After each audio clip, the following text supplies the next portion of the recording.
সকাল সকাল নিজেকে মমি বানিয়ে বাড়ি থেকে বেরিয়ে পড়লাম, কারণ আমি 1 যুগ হয়ে গেছে বাড়ি থেকে বের হয়নি। সেই আদিম যুগের পর আজকে বেরিয়েছি, তাও আবার সাইকেল নিয়ে। এখন আমি রওনা দিয়েছি এয়ারপোর্টের উদ্দেশ্যে। ফ্লাইটে উঠে উইন্ডো সিট পেয়ে যাওয়ায় আমার মুখে একদম হাসি নেই। ফ্লাইট থেকে ল্যান্ড করার পরেই আমি চলে গেছিলাম লিফটে করে, কারণ আমি একদমই হাঁটতে পছন্দ করি না। টিকটিকির থেকেও মোটা এই প্রাণীটা দেখলাম এই মোটা হওয়ার চকলেটটা নিয়ে এসেছে। ওই জিনিসটা খাওয়ার পরেই আমি এই কালো বোতামগুলো টিপলাম আর দেখলাম এইটা হলো আমরা বুঝতেও পারিনি জাদু এসে যাবে, তাই আবার তাকে ফিরিয়ে দিলাম। যেহেতু আমরা আবারও ফ্লাইট ধরবো, সেই জন্য লিফটে করে নেমে গেলাম।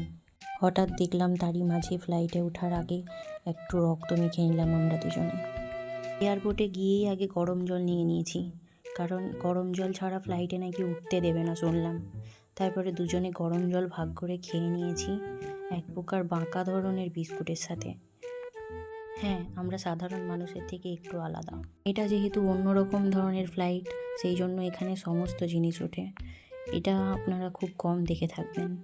আমার এত গরম জল খাওয়ার অভ্যাস, আমি আবারও গরম জল খেয়ে তবেই বাড়ি ফিরেছি।